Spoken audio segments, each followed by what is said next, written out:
We made it to Friday, everybody, in the second week of doing these videos, and it seems like you have been pretty comfortable moving through them. So I'm happy that you are sticking with me.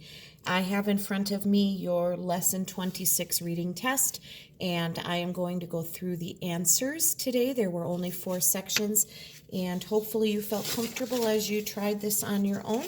So use this to check your answers and just kind of listen in to some of the things that I might add if you would, and then let me know how you did. All right, I'm starting in the first section, the vocabulary section, and the section that has the suffix words, the endings that we worked on this week. So, number 1, what does the word proud mean in the sentence below? Lydia was proud of her sister's speech. If you are proud, you're not angry, ashamed, or surprised. You are pleased. She was pleased with her sister's speech. What does the word ancient mean? We saw some ancient ruins in Mexico. Ancient means very, very old. Old, they've been around forever. Not new, ugly, or pretty. Number 3, what does the word ability mean?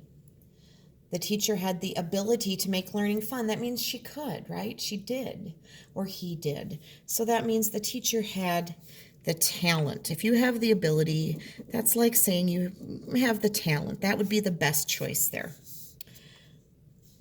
What does the word collect mean in the sentence? I want to collect the prize money. Well, I want it, right? I want to get it. If I win it, I want to go get it. I want to get the prize money. Now, you could say gather, but I think the best choice there, not trade, not spend it. I want to collect it. I want to get it. Would make the most sense there. If you chose gather, I understand why you might if you collect to gather. Did we actually say that to collect was to gather? I think either one. But I think it would make more sense to say I want to get the prize money, but gather would be a meaning for collect. So either one would be okay there.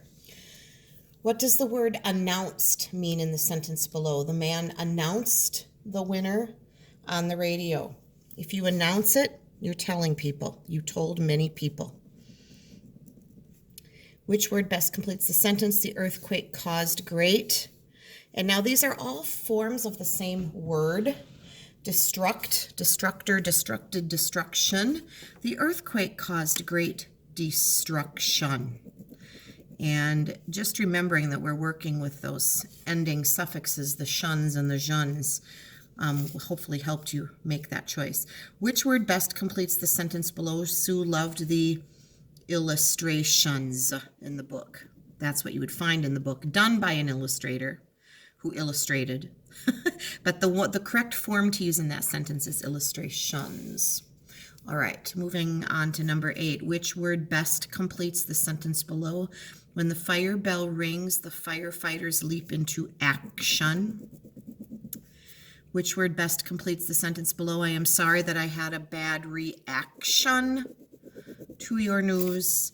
Fred felt tension in his muscles. That is the first section. When you're all done, you can total all of your scores up and see how you did. Here comes the part from the selection. I hope that you used your book to help you prove some answers. Which of the following supports the main idea that Andy loved to run? Well, if you're trying to prove that he loved to run, the fact that he ran 5 miles to school would support that. Him graduating from high school has nothing to do with running. The fact that he went to Los Angeles, California has nothing to do with running. One day he read an ad in a newspaper would change his life. It doesn't really show you that he loves to run. But the fact that he would run 5 miles to school definitely supports that main idea. Which main idea is supported by this statement? There were dance marathons, 6-day bicycle races, even people setting records for sitting on flagpoles. What supports that? Andy Payne was excited. The 1920s were already known for crazy contests. Yeah.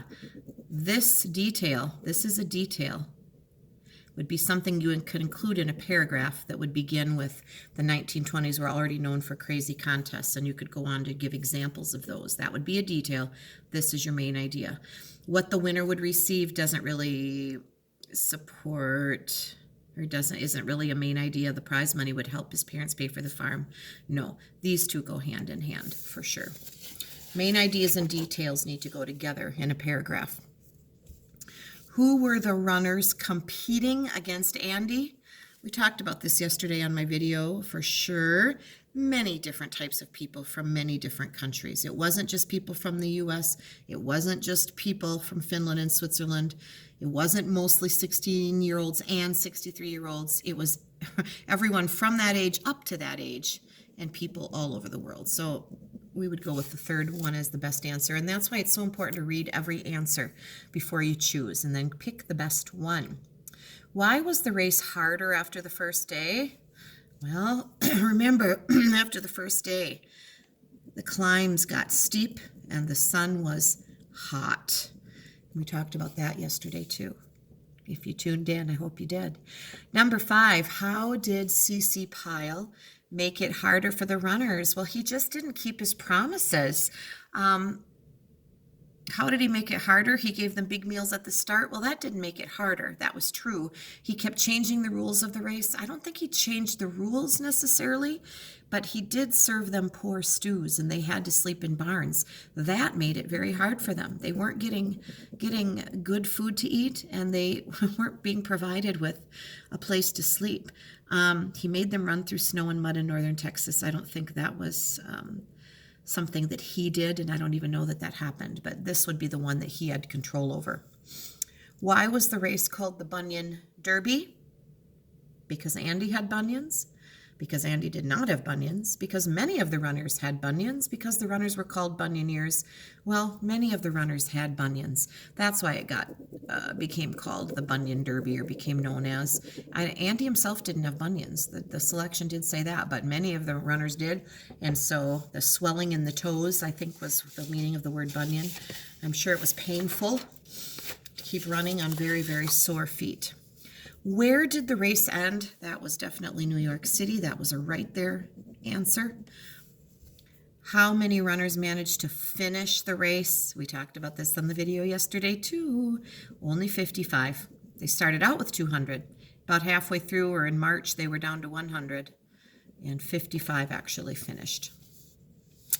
Number 9, what dream did Andy Payne achieve? Well, he won that race. That was his dream. He wanted to win that race. He won $25,000, not $10,000. I think $10,000 was the second place prize. Becoming a good runner wasn't his dream. I think he already was a good runner.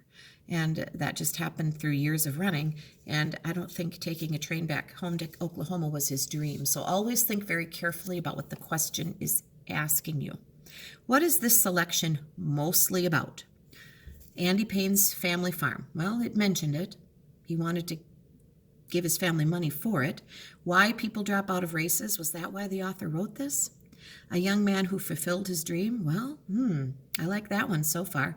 How easy it is to win a race if you try. I don't think this race was easy. I think this selection was definitely about a young man named Andy Payne who followed a dream and made it come true. He didn't give up.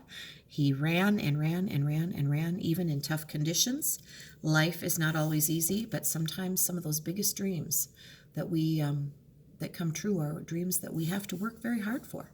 And that makes them all the more rewarding when we achieve them. All right, common final syllables. Now, we want to divide these words into syllables. We want to keep those final shuns and juns together. We talked about this yesterday. If you watched my discussion video, my skill video, I really hope you did, because I really did every single word that's on the test today in that video. So, direction, second one, direction, keeping that shun together. Television, four syllables. Television, keeping jean together as one syllable. Which is the correct way to divide decision? Decision. jeune. Again, anything that doesn't keep the jeune together is not going to be right off the bat. And disse is not one syllable. It's decision. So clapping those or whatever you have to do to help you hear that. Saying the word slowly. Question. Want to keep, it would be tempting to go question, but we're going to keep that shun together. Question. 2 syllables. Station. Last one. Station. Attention. Nope. Yes, let's divide the double T. Attention. All right, flipping my page. Oh, number 7. Vacation. Vacation. Vacation. Vacation. Vacate on? No. Vacation. Third one. Number 8. Future. Future. First one. Number 9. Capture. Capture. Adventure. Adventure. There we go. How'd you do on this one? I'm guessing you did well if you watched my video yesterday and paid attention, but anyway, here we go. Checking out those quotation marks. This is your final section. All right, we're looking for which one is correct, right? All the same words. Things are going to be wrong in all of them except one. So the words, please come over right away. As I look and I see periods in there, that doesn't make sense. I like this one, comma before the end quote. Please come over right away. Bill said in this one they put the comma after the quote, which is not what we learned to do this week. Uncle David said, Sue, let me help you carry the groceries. Ooh, this one splits up what is being said. This one might have tricked you because we actually didn't practice one with who said it in the middle. So Uncle David quotes around that with a comma, said Sue, not in quotes, and then starting again, let me help you carry the groceries. Yeah. She does a comma, continues on comma. We don't capitalize this because we already capitalized the first word of what she said. This one might have tricked you, and my apologies for not practicing one of these with you. I don't think we had one like this on our workbook pages, which sadly often happens with this reading program. They don't always give us every kind of situation that could come up, and if I'm not careful, I might miss one. So I hope you understand that one. Which of the sentences below were written correctly? Where are you going today? Asked Faith. Well, I want that question mark after what she said. I like that the quotes are there. I like this one. This one doesn't have a question mark. This one has the question mark after the quote. So I'm going back up to the second one. Which of the sentences are correct? I guess I don't need to keep reading that sentence. Wow, yelled Drew. Oh, there's another one with the who said it in the middle. So I want quotation marks around wow. There they are, but the exclamation mark is outside of the quotes. I like this one. Wow, yelled Drew, and then quotation marks again. I see 6 ducklings. Yes. There we go.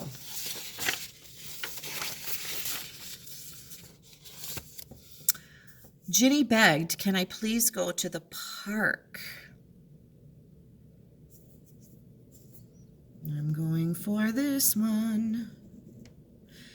It has the question mark inside those quotes. I'm sorry, said the woman. Bill doesn't live here.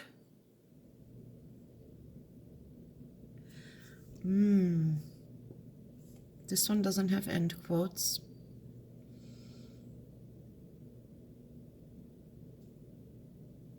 I like that. Oh, no, I don't like that one. The period's outside of that one. It's not that one. It's not that one. Why am I starting backwards? I don't know. I'm sorry, said the woman. Maybe. I'm sorry. Oh, the quotation mark is before the comma. Yeah, I'm going to have to go with the second one.